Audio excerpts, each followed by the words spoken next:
Happy New Year, everyone. It is officially the start of 2026. And like I always do, we're doing dry January. And so I want to talk about the 5 challenges I'm doing in addition to doing a dry January this month. Oh, hi, Mark. What's up, Freccero fam? Welcome back to my channel. I'd like to experience everything that life has to offer. Now, in case you didn't know, every year I kick it off with a dry January. And that's more the side focus, right? As you can imagine, I want to start off the year on a healthy note. So I typically do like no alcohol. I don't really do any other drugs, but I might as well say that. No alcohol, no drugs, no fast food, no junk food. Basically, kick off the year on a healthy note. But in addition to that, I also do challenges. I also like to add in 5 challenges. So it's kind of like being dry or not drinking, plus 5 other things that just make it a bit of a focus on health, wellness, business, whatever the case is, and a lot more. Basically, 5 fun things to do. Here are the 5 that I picked for this year, in case you want to do them along with me. I wrote these down. Actually, this is my journal, which we're going to talk about in a second. Very, very relevant. First thing is journal for about 15 to 20 minutes a day. There's been a lot of studies to show that just journaling in general can kind of get things kind of stewing around your head on paper. I thought about doing something regarding meditation, but for me, I find that sometimes meditation didn't do it for me as much. Maybe I should try running that back, but I want to do something more, what I'm gonna call like active meditation. So I do like the idea of being like, okay, you know what? Every night before I go to bed, I've thought about doing this either in the morning or the night, but I kind of like the idea of doing it at night where before I go to bed, we've probably all been there where sometimes your mind's racing about whatever. I kind of like the idea of being like, okay, before I go to bed, let me just write down how I'm feeling for 15 or 20 minutes. Like, doesn't have to be super, super long, and just kind of like freestyle it, so to speak, like wherever I'm feeling. Am I sad? Am I anxious? Am I happy? Did something cool happen that day? Basically, there's no restriction on what I have to write. Like, there are some things out there, like the gratitude journal and those kind of things. I almost don't want to put any kind of guardrails on this. I'm just going to write whatever I want to write. If I want to write almost nonsense for 15 minutes, that's okay. So every single day for this month, I have to journal for 15 minutes to 20, depending on what's going on. Second thing, I have to do parkour daily, or basically every day I have to do a parkour-based workout. Now, I do have to be careful, because in case you didn't know, I did snap my bicep. I'm now about 4 months out from surgery. Actually, now 4 months in about a week. So my arm's not feeling good. I'm now getting back and doing push-ups. Like, I did a workout recently where I did 250 push-ups in a single workout. So things are feeling good, and I want to start, now that my bicep is healing and whatnot, which, by the way, as a side note, kind of a cool scar. I kind of like that scar, by the way. But now that my arm's kind of healed and getting a lot better, and it's not fully healed, it's probably been about 6 to 8 months since it snapped, which happened in the beginning of August. So I still have a long way to go. I'm pretty much now, which I'm going to say, about halfway through my recovery.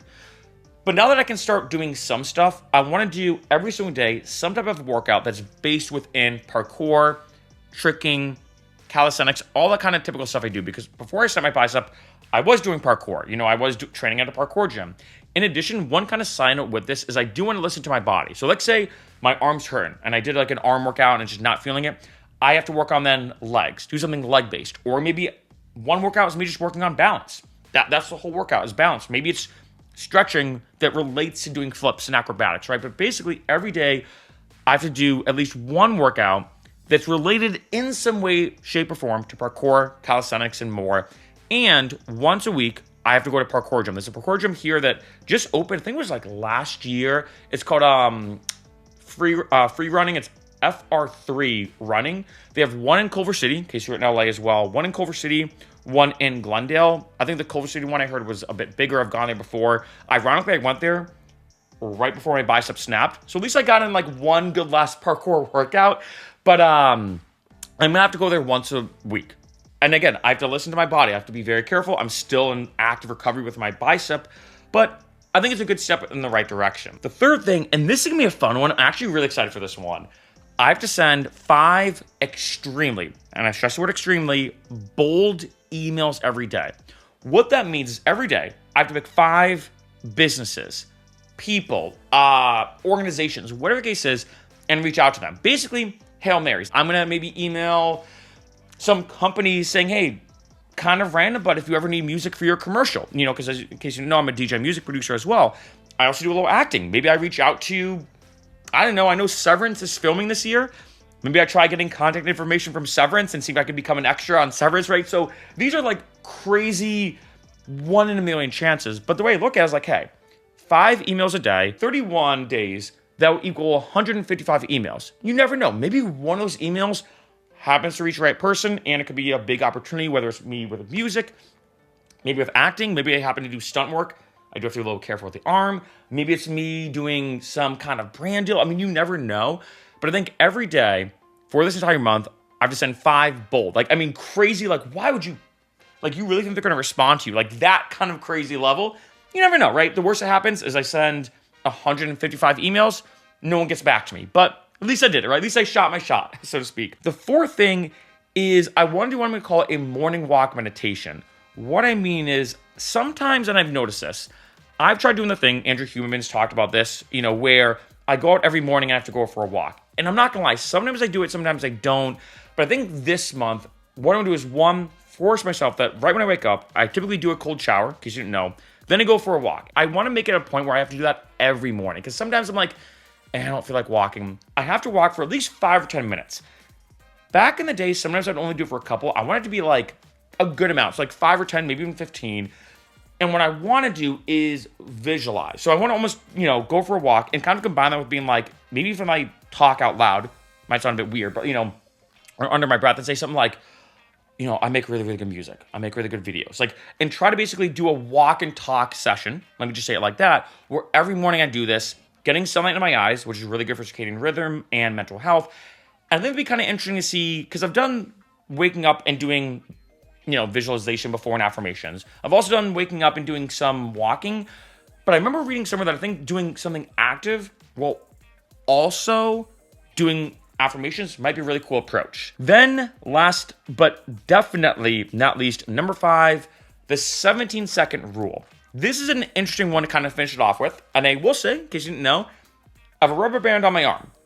And this is kind of a myth, so I want to stress that there was some myth when it came to law of attraction, that if you think, and this go either way, about something for 17 seconds. So let's say I picture my music being featured on a big moment, right? Or something like that for 17 seconds. I will say I did research into this. It's kind of BS, but the truth, the truth of the matter is that if you think about something for a good amount of time, you reinforce it. This is neurology 101. Neurons that fire together, wire together. This is not anything woo-woo. This is not anything mystical. This is just neuroscience. So if you keep telling myself like, I'm awesome, I'm this, I'm that, and I do it for a good period of time, I wire those neurons. This can also go the other way, that it looks like you're thinking negative thought. We've probably all been there. We're like, oh, am I even good enough? Or if I'm even smart enough, can I even get that job? Does this person even like me? The more that you stew in it, the more you reinforce it in a bad way, right? Neurons that fire together, wire together. This can be both positive and negative. So one concept behind the 17-second rule, if let's say you have a positive thought, or there's something that you want, think about it for at least 17 seconds. But also on the other end, if you have a negative thought, something pops in your head that's just negative, to just nip it in the bud before it hits the 17-second mark, because then it gets more reinforced. So with the rubber band, I learned from Tim Ferriss, he called it basically the rubber band technique, that what you do is, let's say you're having a negative thought. Let's say you're pursuing somebody that you really like. You think they're very attractive. And let's say you're like, maybe they don't like me. And you start kind of stewing in this kind of self-pity, and this almost starts to feel good. You're like, man, maybe I'm just ugly. Maybe you start feeling this way. You do this. So the first thing you do is snap it. It gives you a little pain, so it kind of immediately snaps you out of it too. So it gives you a little pain, and then you're like, okay, let me stop that thought. And then what you do is you replace it with a positive one. Like, no, I am attractive. I am good looking. I am confident, right? And you start to do that. One side note I'm going to say about this too is that the best things you can do is say I am or I have with this, but also don't do any like negative positive thoughts. What I mean is, don't say like, I'm not anxious. I'm not, because what happens is your brain has to think about being anxious and then not being anxious. So just say is, I'm confident. I'm calm. I'm peaceful. Anyway, those are the 5 things I'm doing. So technically no alcohol is like the main one, or basically no bad stuff in my body. It's kind of what I'm saying. So no alcohol, no junk food, fast food, no candy or sweets, none of that. And the 5 challenge things I'm doing: journal for 15 to 20 minutes every day. I'm going to do it at night. Do a parkour workout daily. Judging by my arm, it might be just stretching one day, it might be something else. But basically, I have to do something physical related to parkour every day, and I have to go to the parkour gym once a week. 3, send 5 extremely bold emails daily. 4, do a morning walk visualization every morning. And lastly, number 5, what I'm going to call just the 17-second rule that put a lot of effort and energy into the positive thoughts. I'll probably do that in combination with the morning walk or nap. If I have a negative thought, if there's something that just I start looping about, snap the rubber band, don't let it hit 17 seconds or try to stop the thought as quick as possible, basically. Snap the rubber band and replace it with a positive thought.